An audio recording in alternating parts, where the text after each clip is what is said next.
Hello and welcome to BZPower set review of set number 71308, Tahu, Uniter of Fire. This is DeeVee, and this here is Tahu's box. Here on the front you can see the Bionicle logo on the hexagonal box that we established the size of last year. Here up in the top right corner, instead of the Mask of Creation, we have the Mask of Control bursting forth from this wall with this cool circuitry board pattern, very reminiscent of last year's Skull enemy weapon blades. Here on the front we have Tahu in front of another column with some cool runes. Here on the side we've got Ikir, Creature of Fire, and some bear traps. Down here we have a little glyph on top of a platform with Ikir, Tahu, and the combined form, along with some crystal cool stuff going on there. We've got a lot of jagged rocks and magma and fire, and it's very cool and yet very boring at the same time considering the overwhelming sense of yellow and red. I really like this new updated logo on top though. It looks great, especially next to the Lego logo. Here you can see Tahu's golden mask spinning over the podium, as well as a bear trap here on the right coming out to get him. You'll notice this is the European box we were sent and gifted to by BZPower. There is no set part number here on the bottom, which in America and other North American markets you will see. Here on this side we see a picture of Ikir and Tahu in their combined form with the winged Tahu. The action feature where you pop the back of the eye stalk and the mask flies off is still present, as well as an extending blade and a turning waist. Here on the bottom you see the comic where Umarak the Hunter is coming after Ikir, the Creature of Fire. Tahu knocks away the bear traps, grabs the mask, and the two combine, defeating them, stealing the Mask of Control back. Here's a slightly smaller 1-to-1 comparison of the mask, as well as the new buildable figure logo, present on all current CCBS sets in order to tie the themes together. Tahu Uniter of Fire comes with a lot of neat new parts. First off, we'll start with this, a simple and yet very welcome part. This here is the number 6 length red CCBS shell. Its first appearance in red after many years of appearance in black and a few of the metallic colors. Say it's nice, it's unprinted, and it's elegant. It is, however, one of only 2 solid red pieces in the entire set, which is a thing that we will get to later. Here we have a number 3 axle in brown with a stopper. Say before they came in only the dark stone gray with the stopper in 4 length. Here we have a 3 length in brown, which is new. We also have the Skull Summer set villain piece in gold. It looks beautiful. I will still love this detailing here. I'm still not a huge fan of how far up and out it sits on top of the shell, but we'll get to that again later. Here we have the new eyepiece. It's a lot smaller in order to accommodate the beast head on top. Still has that same front shape, but here on the back it's been very, very much shortened with a little lever here on the end. Say it comes in Tahu and all of the toe in trans blue. We have what's possibly one of my favorite pieces in the entire set, the Dark Azure Bowrock eyes.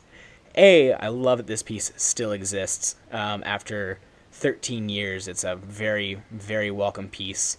It's just such a great shape and such a very versatile and useful piece. It's got of course, the axle Hulk here, and it's so lovely in this solid dark azure color. It's one of my favorite things than the entire set. Here we have Tahu's new blade. Just as in the Creature of Fire, it is molded in silver and solid orange instead of trans orange. The fade creates a very awkward color here in between where it's not quite orange and not quite silver, but a very muddled version of both. You see the design elements here, very, very similar to original Tahu 2001's Top Flame Sword. You see the more crystalline structure here, the little holes and the jagged edges. It's a very neat piece. It's a lot simpler in person than it looks in CG. The lines are very nice, very simple, very elegant, and I like it a lot. Here we have the new crystal add-on in gold and trans orange. The gold and trans orange fade is a beautiful fade. I think it might be my possible favorite mix of the trans colors and orange and gold. It looks so vibrant and alive, and I really enjoy how it looks. It's got the little pistons molded on here, a few details there, the molding injection hole here, the crystals coming off the end. It's got the 2 pegs there. It's a simple piece, however, I like how flush it sits across the CCBS shells, unlike the skeleton piece I just mentioned. It's a nice change from how many add-ons simply sit there on the top and hover over it all. Here we have what might be the most controversial piece in the entire line, the new torso. It's a very, very, very busy piece. See all the detailing here and across the top and across the front.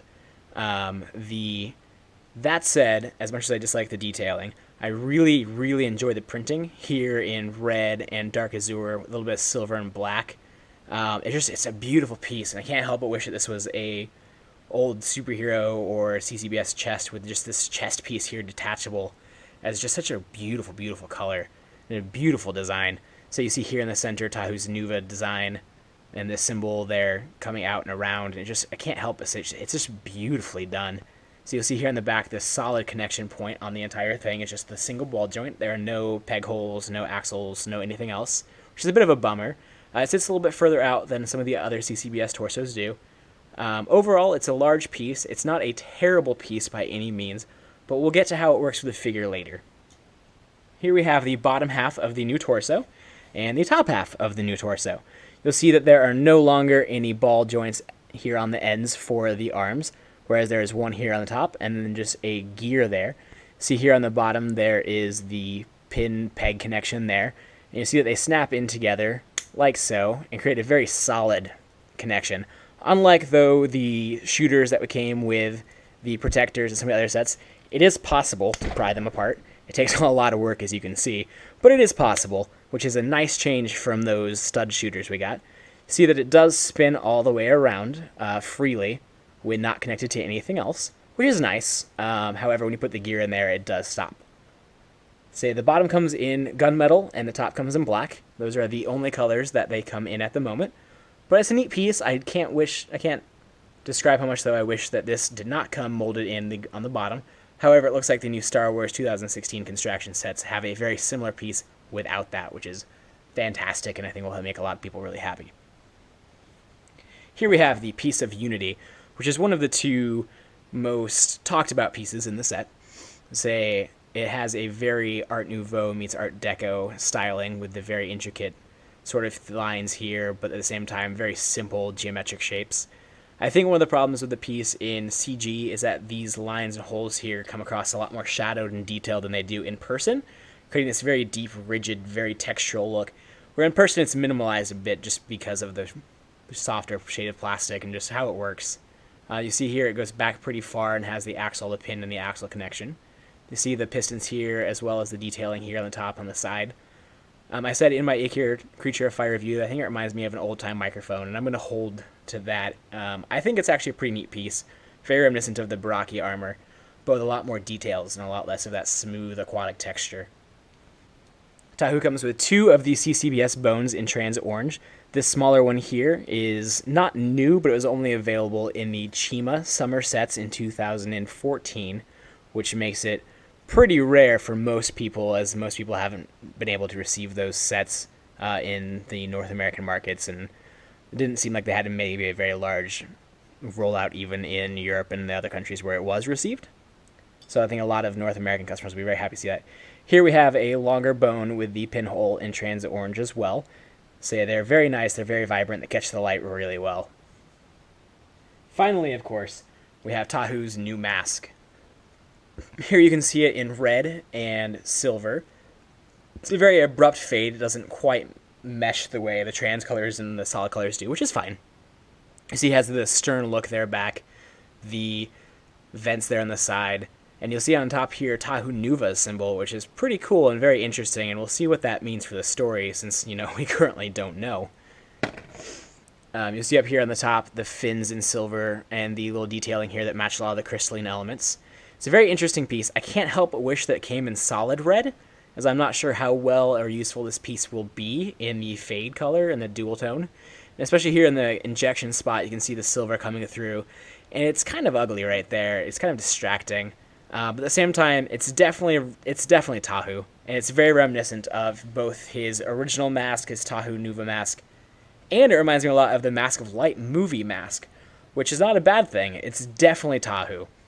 Here you can see it in the gold and the trans orange, and as I said before, I can't help but wish that we had gotten a Tahu draining mask in 2015, because I think this would have just been the highlight of the drained masks. It just looks so powerful and fiery and alive. And while they may have been the opposite in effect the drained masks were intended to have, I can't help but really, really like how it looks.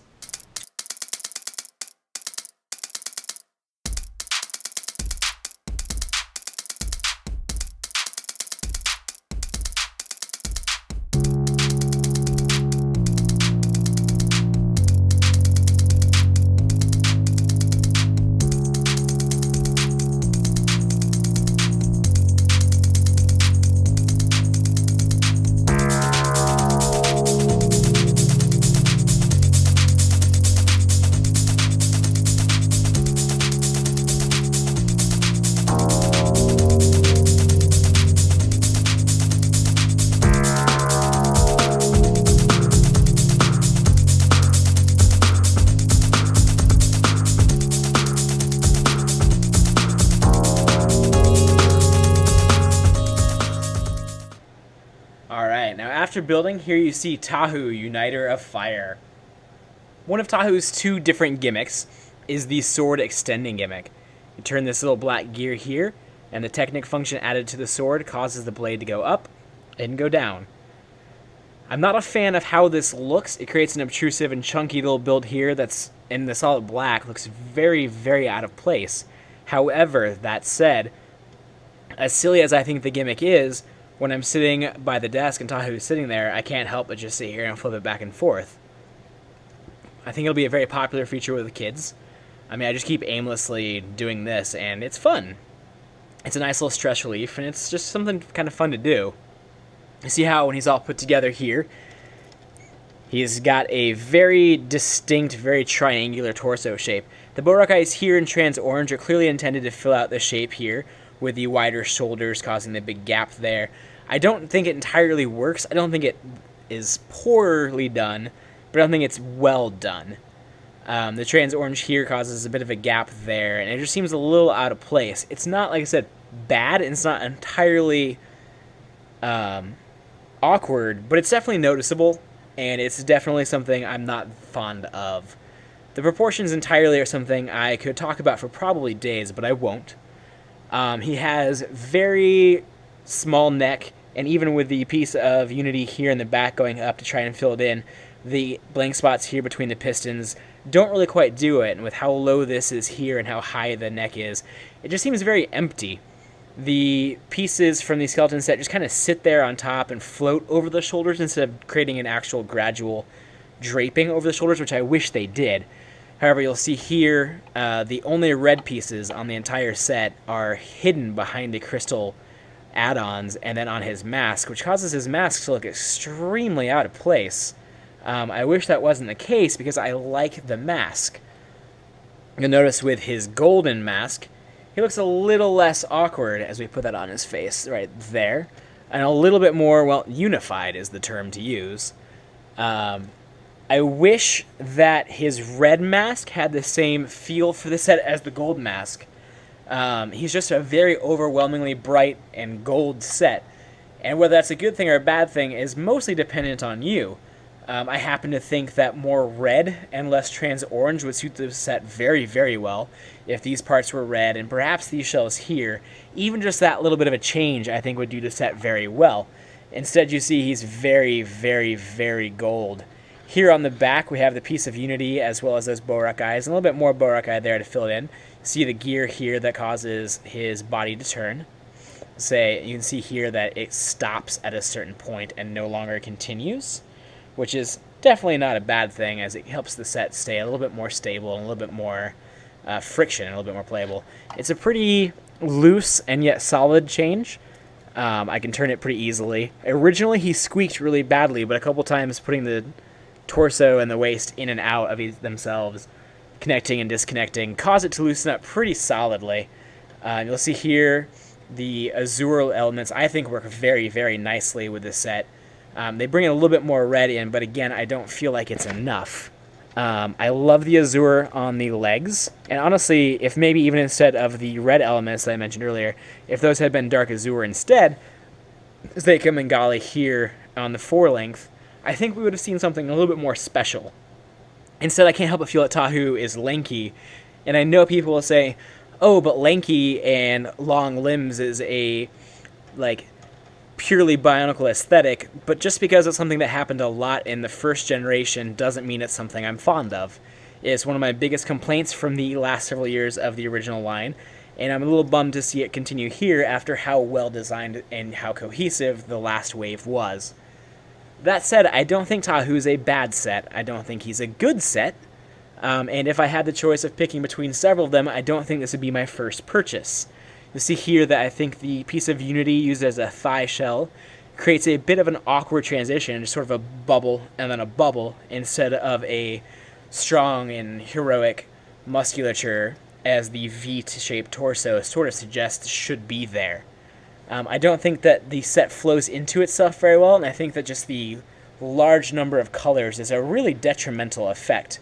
That said, if you happen to also own Ikir, Creature of Fire, you can get some pretty cool looking things here. The sets were definitely designed to connect. You'll see here at the back the two pegs, and here are the holes.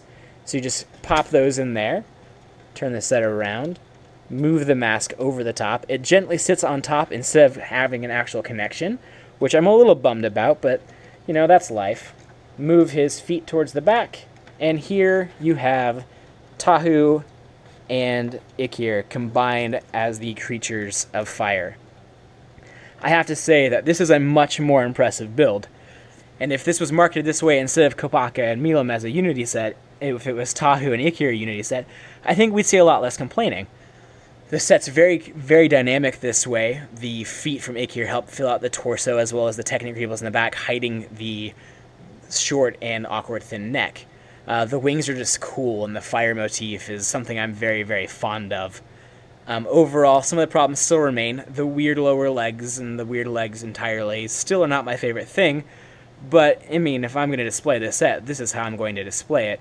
You'll see that they're, because of this, it's just connected and sits on top, and that's connected to two ball joints, and Tahu's mask is connected to a ball joint as well. It's very difficult to pose the two in a way where they sit flush with each other in any way besides looking mostly straight on. That said, I still think it looks fantastic, even if it does cover up the Nuva symbol underneath there. Tahu and his creature were definitely made for each other, and I think they show off the best elements of the combining gimmick. While some of the other sets seem to be sort of tacked on, I'm not fond of Pohatu and his scorpion and how they combine together, or the weird paws over the shoulders on some of the other creatures. I think this one works very well.